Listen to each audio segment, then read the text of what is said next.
Did you know that the most powerful drumming skill that you can possess is something that the internet won't and can't teach you?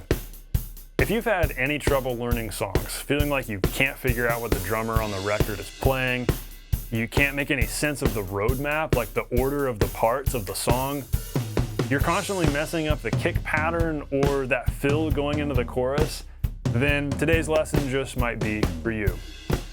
Without mastering this incredibly powerful song learning skill that you yourself have to do, you'll struggle to relax and make music on the drums, playing songs well and having a fun time doing it.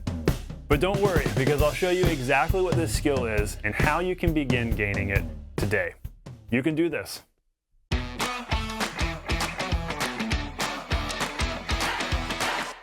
Welcome to The Non-Glamorous Drummer. I help self-taught beginners know what to practice so that they can nail songs, have a fun time nailing songs, and become the drummer that other people want to jam with and have in their band.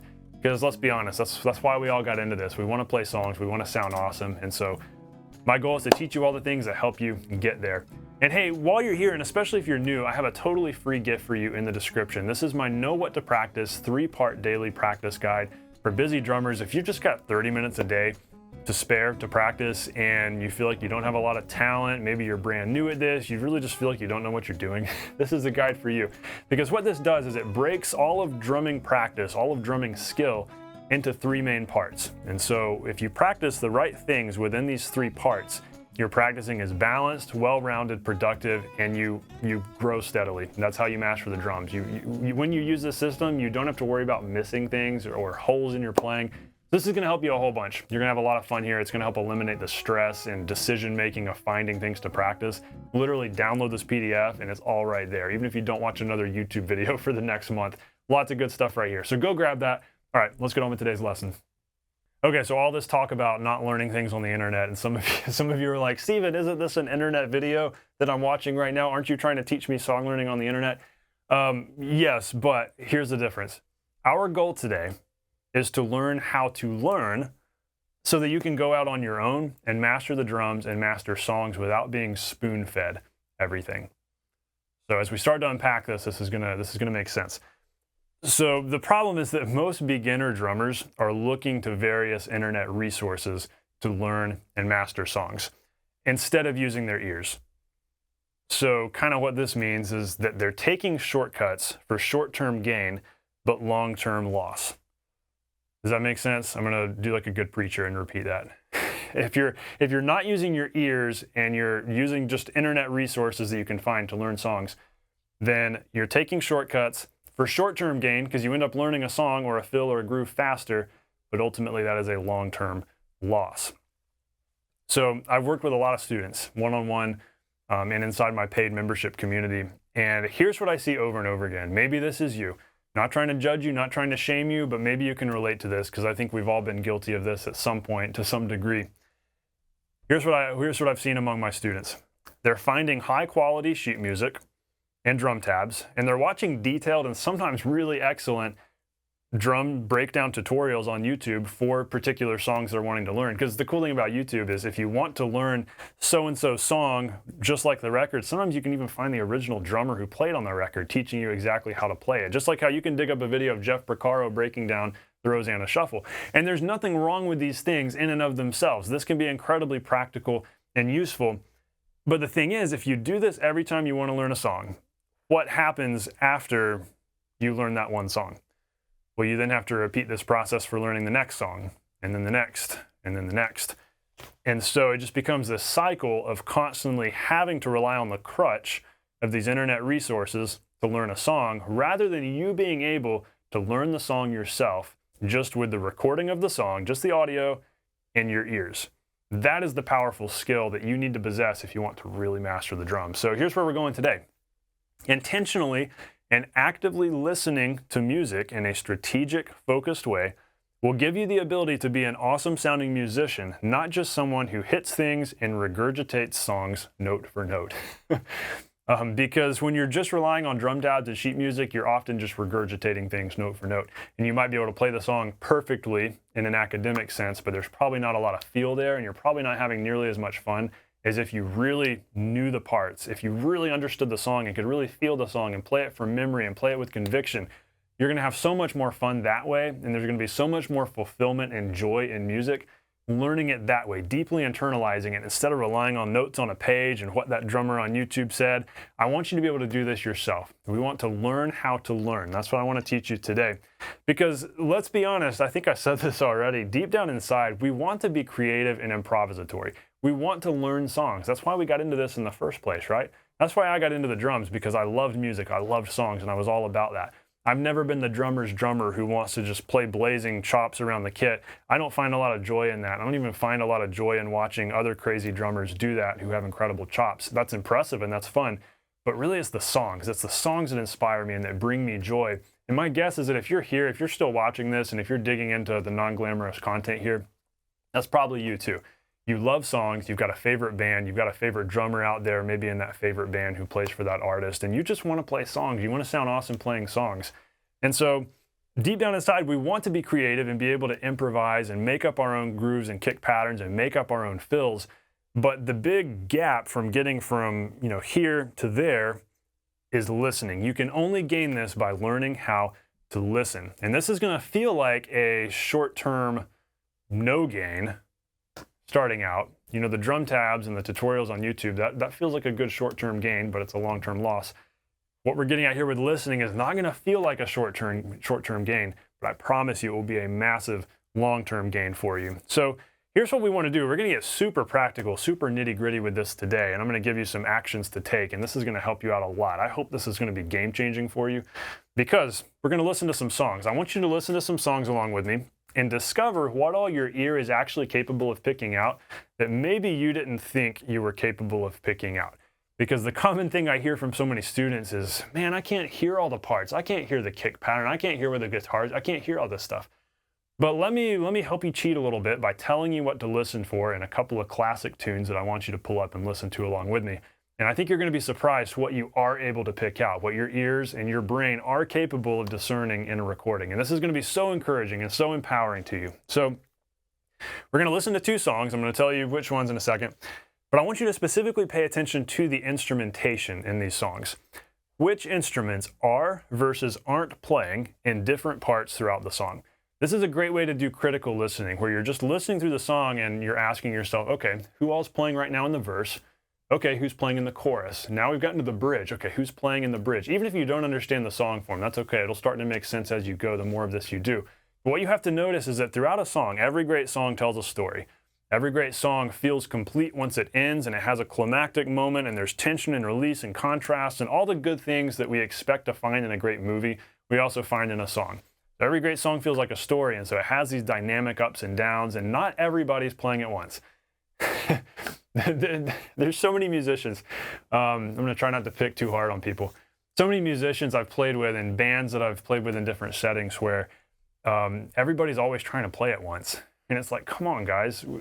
Here at the beginning of the song, you need to not play, you need to not play. I'm not going to play. Let's just not play. Let's let this be quiet and chill. That way we can then start playing and ramp things up to here. If you're playing with a band, maybe that's your band's challenge. Maybe you've got to convince bandmates to play less, because when people play less, then that allows for so much more impact when people do start playing. The ability to do that and discern, should I be playing now? Should I be playing later? When do I play versus not play? Again, it all starts with listening. So what we're doing today is going to help you out a bunch.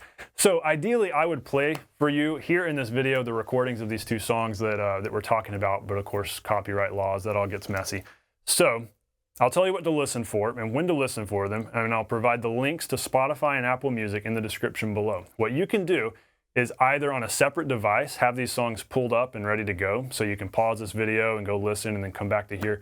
Or you can watch this video and then go listen to the songs, or pause, listen to the songs, come back, whatever you want to do. Idea is you've got to go listen to them yourself, and that's what I want you to do anyways. I want you to put on headphones, sit down in a nice, comfortable, quiet place where you can focus and really listen to these songs and listen to them a bunch of times. So both of these tunes are from the 60s and 70s, and the cool thing about classic popular hits from then is that the instrumentation is very simple. What am I trying to say? Simpler. It was simpler then than it often is now. It was very simple then, where you can listen to it and hear, oh, there's the drums. Okay, there's the bass, electric guitar, acoustic guitar, piano, whatever. you can hear all the elements because things weren't as electronic, things weren't as produced, versus if you listen to a pop hit right now, it's very hard to really pick out what all's going on because there's so many layers. And so it's impossible because only the producer and the artist knows what all is layered in there. But when it's a simple rock tune, whatever, from back in the day, it makes this a lot easier. First song, Something by the Beatles. If you don't think you know that song, you probably do. It's the one that goes, nice ballad. I think it's the second or third on Abbey Road. Great song, great record. This song is so straightforward instrumentation-wise. So here's what we're going to do. I'm just going to talk you through a few sections of the song. We'll put here on the screen what to listen for. Verse 1 of Something. You're just going to hear the vocal right there in the center. Remember, you're listening through headphones, so you can hear the stereo field. It's like you're seeing the band in front of you. The vocal is right there in the center. The drums are also in the center, maybe a little bit stereo, but pretty much there in the center. Listen towards your right. That's where you'll find the bass. The bass is over toward the right. The electric guitar is over toward the left. And that's it. Super simple.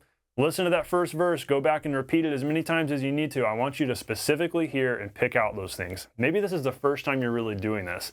And I hope this is really satisfying for you once you've done it, when you realize, hey, I can pick out these 4 elements going on right now. I can listen. I can do this. I'm not dumb. I'm not tone deaf. I can pick these things out. That's going to help you out so much. Chorus, the first chorus. What changes here? Pay attention to what changes. Now, the chorus of this song doesn't feel like much of a chorus, and it's only 2 bars long. But when the chorus hits, you hear an organ coming on the left. It's the don't wanna leave you now, that part. 8th notes on the organ on the left side. The electric guitar that was on the left is no longer there. We've now got a new electric guitar that's in the center, and then the string section comes in. We've got this whole string orchestra that's all wide and stereo, and we feel it the whole way across. So that's a big change. We've still got bass and drums and vocal going on, but those are the things that change on top of that. And that's what I want you to pay attention to. What are the elements that change throughout a recording? Because when you can start to learn these things and pay attention to these things, you become aware of them when you're playing with your band. And you can make musical, mature choices on the drums based on those things that are changing in the other instruments. So maybe that's something you've ignored. Maybe you've never noticed that. Maybe you've been playing for years and you've just never noticed these things. This is your day to notice them. Going into verse 2. So we go into verse 2 of Something, and the strings are now there. We've now got the same instrumentation from before, very simple, but the strings are also there. So it kind of just ramps things up a little bit. And then when we get to the bridge, so the bridge of this song's pretty crazy. The tempo picks up a little bit. We've got this string melody that's happening beneath the vocal melody. We've got a low piano part that matches the organ on the boom, bum, bum, bum, boom, bum, the band hits part. And then there's also this pizzicato plucking. It sounds like pizzicato strings plucking. Hard left, hard right, maybe there's some acoustic guitar in there, but it's like a very distinct plucking, and you hear it very stereo off to the sides. And so pay attention to that. Listen for all of those things. Now, we're not going through every single little part of the song. These are just the big things: verse, chorus, and bridge. That's what I want you to listen for. And so if you need to make a screenshot of everything here on the screen here as we're talking through this and save that as you're listening, go do that. Whatever you want to do, however you want to go about this. But I want you to go listen through headphones and make sure you can hear all of this stuff. Okay, song number 2, Easy by the Commodores. So this one came out a few years later, 1977, I believe. Very similar kind of instrumentation. Super simple. You can always hear exactly what's going on. It's easy to pick apart. So in verse 1, there's the piano intro to the song, and then the verse starts. And after, there's a string note, because there's a string section here, as in every great Motown song. After that string note dies, all that we got going on here in verse 1 is the vocal right in the center, the drums that are kind of center stereo, the bass, which is center, and the piano, which is stereo. So drums, bass, piano, vocal. That's all we got in verse 1. Super simple and stripped down. And so this is always something to think about when you're playing with a band, especially if you have a lot of musicians. How often are you thinking about how few of us can we have play in the verse, so that then when we get to a chorus, especially the last chorus or the bridge when the song grows, then how many of us can we add in so that this feels huge? That is a powerful skill that a band has, and a lot of times they don't implement it because everybody's trying to play at once and people aren't thinking about that. But if everybody did this listening exercise that I hope you're doing right here along with me, you start to pay attention to this stuff. So verse 1 of Easy, super simple, stripped down instrumentation. Only one thing changes going into the first chorus, and it's the backup vocals. There's the part that comes in.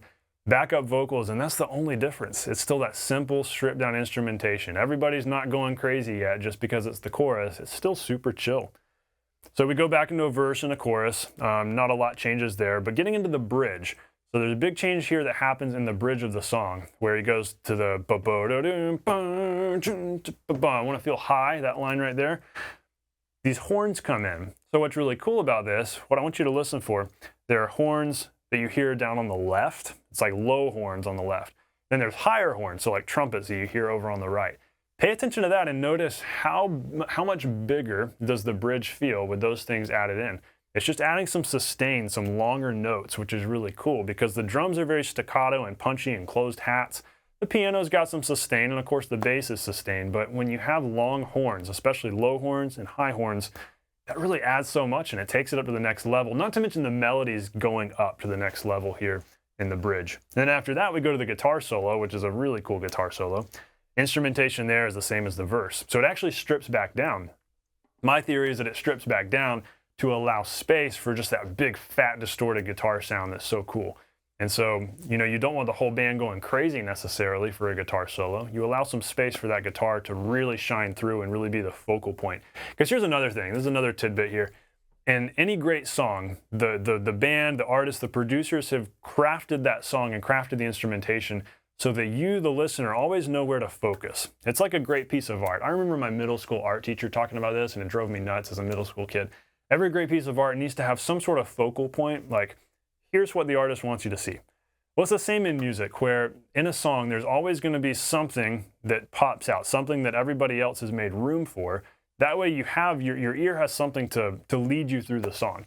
If everybody were just going crazy all at once, all throughout the song, it would just be noise, right? And yet that's what so many bands are doing. That's what so many bar bands are doing and church bands are doing. People aren't listening and people are just making noise.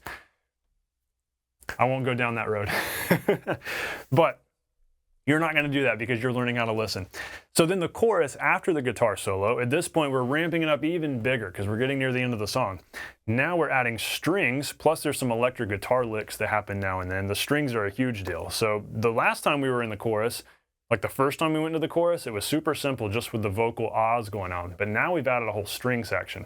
That's pretty massive. And then I didn't write this down, but then it modulates. So we go up a step, and then there's another chorus. And so it feels even bigger and ramps up even more, which is pretty cool. And so Easy by the Commodores is just a story of layering things and then removing something to make room for guitars and then layering more things and then modulating. So the whole thing just grows and builds. And it's all so intentional and strategic, as is every great hit song. And so go listen to other songs and see if you notice these same things to be true, especially from this era.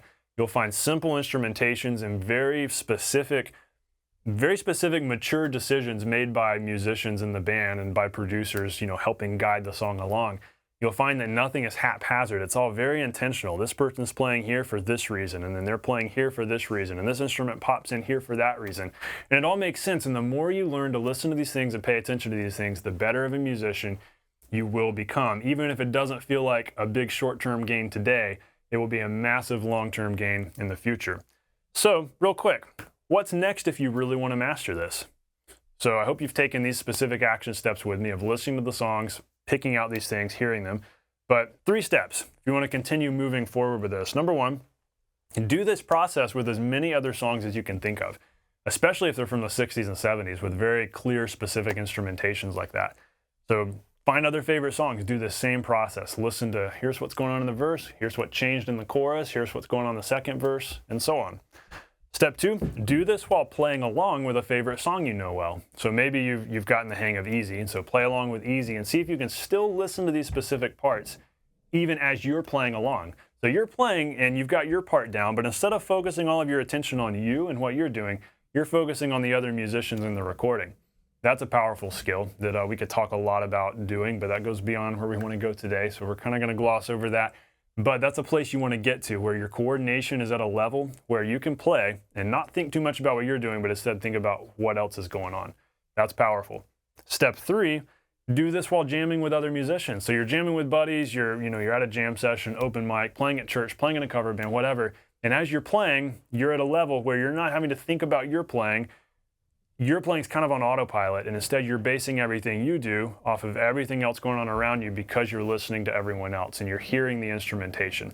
That is the final step 3. So yes, those are 3 quick steps, but it takes a while to really master those, and that's okay. It's a process and not an event. But my goal for today is to help you get started with this and just get going and get started and be able to listen well, because that's going to serve you well in the long term so that you're not just hitting stuff and regurgitating. Because do this consistently and you will become a real musician who plays musically and who plays things that fit the song. Think long-term with song learning. Not short-term, think long-term gains, put in the effort to make it happen. So, question for you as you go. Will you make the decision today to prioritize listening as an integral part of your practicing? Because this is just as important as technique or coordination practice. Don't neglect it, put a focus on it. And be sure to grab that 3-part daily practice guide as you go. There's a lot of good tips for music and listening and song learning in that guide, because listening is one of those 3 core categories. It's technique, coordination, music, and listening. And so that 3rd category is critical. Just because I call it the 3rd one doesn't mean it's not important. So there's a lot of good tips and strategies for listening well and paying attention to things like that, and also internalizing and memorizing songs. Lots of good stuff on that in the 3-part guide. And so be sure to go grab that, my free gift to you. Thanks for hanging out today. This has been super fun. I hope this has been a valuable lesson to you. As always, know that you can do this. Stay non-glamorous. I'll see you on the next lesson.